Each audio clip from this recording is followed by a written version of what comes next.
Hi, welcome to section 2 of passing the NCLEX RN exam. In this course, we will discuss rules for success in the NCLEX RN examination, including navigating common NCLEX traps. Let's begin. Rule number 1. The sole purpose of the NCLEX is to test your problem-solving or critical thinking skill. The NCLEX RN exam tests your judgments, critical thinking as you care for your clients, as you interact with family members of your clients and other healthcare professionals. The major focus of the NCLEX is to test your ability to make safe care decisions for your clients. You must always have that at the back of your mind. Rule number 2. The NCLEX is a perfect world of its own. The NCLEX exam is not reality-based. Every evaluation you make on the NCLEX must be according to established criteria. What does the textbook say? Your correct answers must be based on textbooks, theory, and nursing practice, not on your experience or what you practice at where you school or where you work. You may improvise in your clinical practice, but on the NCLEX, you cannot improvise. Your answers must be based on the ideal world practice, on what the textbook says. Again, you should remember that in the NCLEX world, it's a perfect world. There are no limitations on personnel, on staff, on time or equipment. For the purposes of the NCLEX exam, you have all the time, all the staff, and every equipment you need to make a safe decision. For example, if you have an option to sit with your patient who is grieving, you might be tempted to think, who has time to do this? Who has time to sit with this patient for this long? In the NCLEX world, you have all the time you need to sit with your patient. Rule number 3. You always have the order prescription on the NCLEX exam. If you have answer options that include an order for which you would normally need a prescription, for example, you think the best answer is to administer nifedipine for the purposes of the NCLEX exam, assume you have this order. Whether it is written in the stem of the question or not, if you have that option in the answer choices, please assume you have the order. You always have the order or the prescription on the NCLEX. Rule number 4, do not pass the buck. How do I mean do not pass the buck? For example, if you have an answer option that says, put your patient in Fowler's position, and you have another that says, contact the physiotherapist, going to call the physiotherapist is an example of passing the buck. The NCLEX wants to test what you would do as a nurse. It wants to test your critical decision-making skill here and now.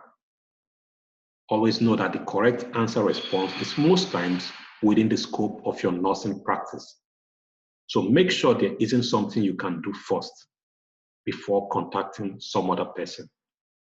I'm not saying don't pick an answer that says contact the healthcare provider, but what I'm saying is you need to critically think and confirm that there isn't something you as a nurse can do to help the patient before contacting other healthcare professionals. Rule number 5, patient before equipment. In cardiology, we say treat the patient, not the reading. For example, the high pressure alarm goes off on a test question, and you have an answer option that says, assess the patient. And again, you have another option that says, check your equipment. You should always assess your patient first, then your equipment. Rule number 6, memorize lab values. You cannot do without knowing your lab values. The NCLEX already knows that there are different ranges of lab values in different textbooks and journals and researches. They take this into consideration when they set test questions and would always reference lab values that are well outside of all of the published ranges. So they are not going to ask you to state the ranges, but rather they would give you a list of lab values and ask which action the nurse would take. You should be able to first interpret the given lab value, and based on your interpretation, you go ahead to decide what nursing action is safe to carry out for this patient. Rule number 7, therapeutic communication. You don't want to ask yes or no questions. There are scenarios where you can. For example, if you're asking a rhetoric question, which is asking a question in a statement form. If I say to you, would you like to come to my office to discuss this issue you had this morning? As your superior, I'm almost not giving you an option to decline. That is a rhetoric question. You can also ask rhetoric questions in special circumstances, like in the case of a possible self-harm. Are you trying to kill yourself? Other than these two cases, you don't want to ask yes or no questions because they close off communication. Again, do not ask why. Why questions usually elicit defensive responses. They may sound therapeutic. For example, why are you acting this way? But it actually puts the patient in a defensive position, with your patient having to defend their action. So you want to eliminate responses that make your client defensive. Don't fall for this. Eliminate responses that make your client defensive. Do not focus on yourself. Do not focus on the nurse. The major focus is on the client. Most times when you focus on yourself, you might sound a bit therapeutic. Oh, it happened to me. I had cancer 2 years ago. Actually sounds like you are empathizing, but it takes the focus to the nurse and not on your patient. You want to avoid such responses in your answers. Do not say, don't worry, everything is going to be okay. Don't worry, we've been doing this for a long time. It usually goes well. You don't want to do that because saying that negates the client's feeling. Eliminate answer choices that say, do not worry. Again, always make sure your responses reflect the client's feeling. But the patient says, I'm frightened. You might want to respond, you are frightened? That's reflective. Your focus, like we said, is on the client. Do not explore, because when you explore, you are putting off making a decision. And remember, the NCLEX wants to test your decision making here and now.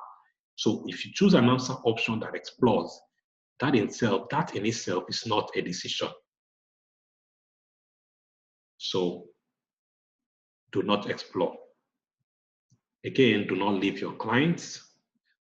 You don't want to persuade your client. And do not do nothing. The NCLEX would always ask for you to make a decision. Doing nothing is not a decision, except you want to sit with your clients. Again, you want to respond to feeling tone, be reflective of what your client is saying. Provide information. Select answer choices that give correct information. Do use silence. Do use your presence. Eliminate answer choices that are authoritarian. Rule number 8, recognize expected outcomes. In nursing school, usually something is wrong with the client and you have to make a decision to intervene. But on the NCLEX, they are trying to test your judgment. Are you able to discriminate what's okay from what's not? And are you able to do something about it? Are you able to recognize expected outcomes? Is this normal? Is this expected? Always know that sometimes everything might be okay and you don't have to do anything about it. So they are always testing if you're able to recognize that, if you're able to recognize what is right and what is wrong. Rule number 9, positioning. You will have a couple of questions on positioning, but rather than cram different positions used for different disease conditions, I would like you to think through and answer position questions in the context of what am I trying to prevent in this patient? If I put this patient in this position, what am I trying to promote? You also want to consider your anatomy and physiology to guide you. And again, you want to determine which position accomplishes the goal you want of preventing or promoting something.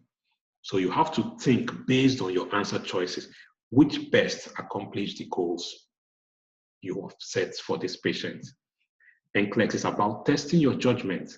The more you think through answers, the more you're engaging in what the NCLEX is testing on the exam. Rule number 10, delegation questions are common test questions. You will be asked which patient is most appropriate to assign to the LPN, LVN, or the UAP. The rule is the RN never delegates assessment, teaching, or evaluation. You want to ask yourself, does this patient require teaching? Does this patient require assessment? Does this patient require evaluation? If they require any of this, then they need to stay with the registered nurse. For the LPN, LVN, you can assign stable clients with expected outcomes.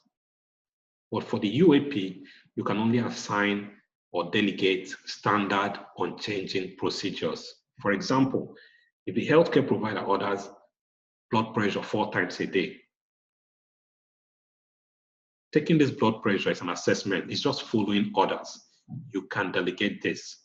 But if your patient has just been sent back to the unit from surgery and you know this patient is unstable, that blood pressure assessment must be done by the RN. So you always want to think about the activity and why you are doing it. Rule number 11, you must establish priorities. And here are some different techniques to help you establish priorities of care. You can tell yourself, you can only take one action and then go home. All through the NCLEX exam, you're going to be asked to discriminate answer option choices and choose priorities. You can't multitask on the NCLEX. You can just do one thing and go home. For example, if I elevate the head of the bed, what would be the outcome? By understanding the outcome of each of your answer options, you should be able to better prioritize. You can also use Maslow's hierarchy of needs. It starts with basic needs, the physical needs, food, water, sex, air, clothing, shelter. Next level is safety and security, which could be physical or psychosocial needs, depending on the circumstances. Every other thing above is psychosocial. So if you have the physical needs that make sense in the answer option, and you have the psychosocial needs that make sense in the answer option, the physical needs always takes priority. And then you can go ahead and eliminate answers that are psychosocial. On the NCLEX exam, you want to consider pain as psychosocial. You could also use assessment versus implementation as a guide. the NCLEX exam, they would put both and ask, what do you do first? Remember your nursing process. Assessment is the first step. Assessment takes priority over implementation. Use this technique to prioritize if answer choices contain both assessment and implementation answers. Determine if the situation requires further assessments or implementation, most especially if you have a mix of assessments and implementations. For your prioritization questions, like who do you see first? You could be asked, you have 4 patients to see, you received 4 phone calls. How do you prioritize? You can use unstable versus stable. As always, you want to see your unstable patients first. Again, your patient has a real problem and another patient has a potential problem. Even if it is a serious potential problem, the real problem would always take priority over potential problem. You could also use your ABCs. Airway will take priority over breathing. Breathing will take priority over circulation. And again, the ABCs take priority over other systems of the body. ABC takes priority over neuro. ABCs take priority over gastro. So you want to use that as a guide. Again, does the client have an acute or chronic illness?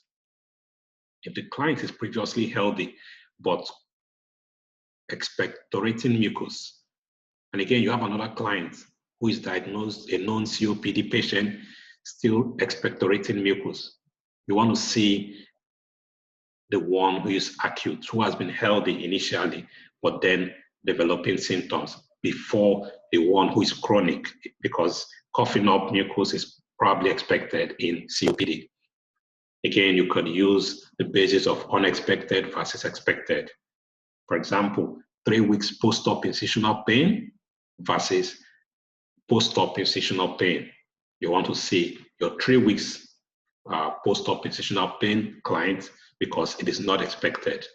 But for the patient who is just out of surgery and has pain, that is expected. You might want to see him later.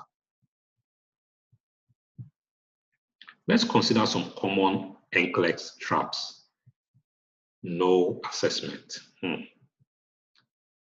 look at the questions and there's no assessment. Ask yourself, is there any assessment in the stem of the question? If there is no assessment, you should consider picking an assessment answer option. But again, that option must make sense. It must make sense. It must address your topic. Incomplete assessment is another trap you would normally see on the NCLEX. An incomplete assessment might be given in the question stem and you would need to validate it. For example, if the question stem reads, a mother complains of weight loss in her infant, you would not want to make a clinical judgment to, let's say, increase feeding for this client without first validating this assessment data. You would need some objective measure. For example, you need to weigh this client over a period of time to see or to confirm if he's losing weight, or you want to check birth records. And this will better assist you to make an informed decision.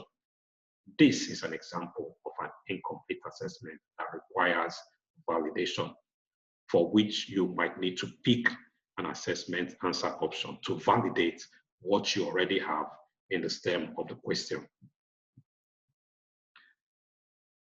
Incorrect assessment. Sometimes they just put the wrong assessment. There's no assessment in the stem of the question, but you have the wrong assessment in your answer option choices. And then you think, there's no assessment in the stem of the question, I need to assess. And you read the answer options and you notice this only available assessment option is wrong, it's not right.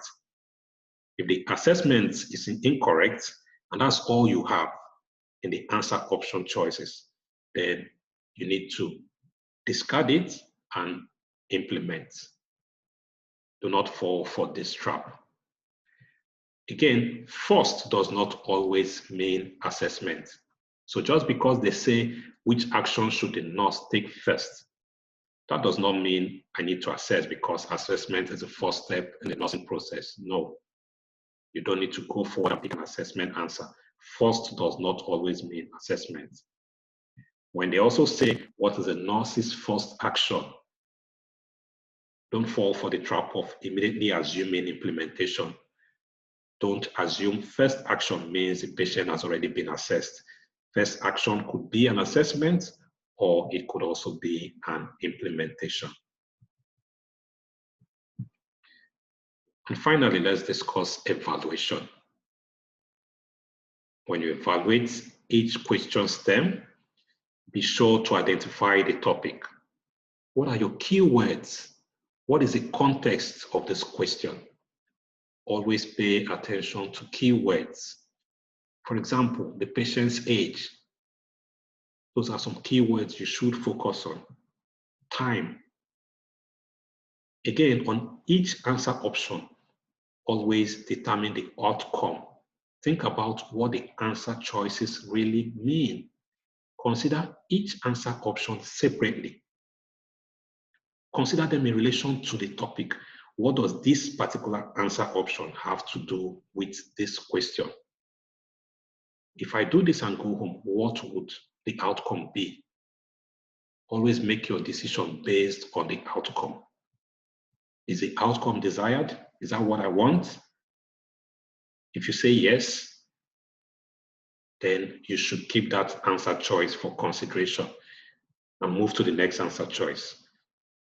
If you evaluate and ask yourself, is this outcome desired? And you say to yourself, no, it's not a good outcome, then eliminate it.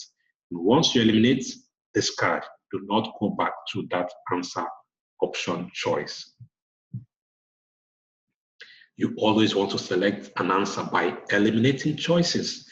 When you consider the construct of the NCLEX, looking for correct answers would not work because the NCLEX construct is in the form of an application analysis kind of test question. There's usually more than one correct response, and you are asked to select the best or priority action. You must be able to discriminate and eliminate answer options if they are incorrect. Like I said, always eliminate and discard. But if you're unsure, leave it and revisit it after going through and eliminating other answer choices. Do not use background information unless it's absolutely necessary. Most test questions would come with too much and unnecessary information in the stem of the question, just to throw you off track. But you must be able to discriminate what is important and what is useless. Only use background information if it changes the safety of an answer choice. And lastly, do not read into the question. Most test questions are drafted to look like there isn't enough information to make a safe nursing judgment. But I can tell you, trust me, there is always more than enough information to make a call. And don't start thinking, what if, when you're considering answer options, because if you do, then you are unconsciously reading into the questions.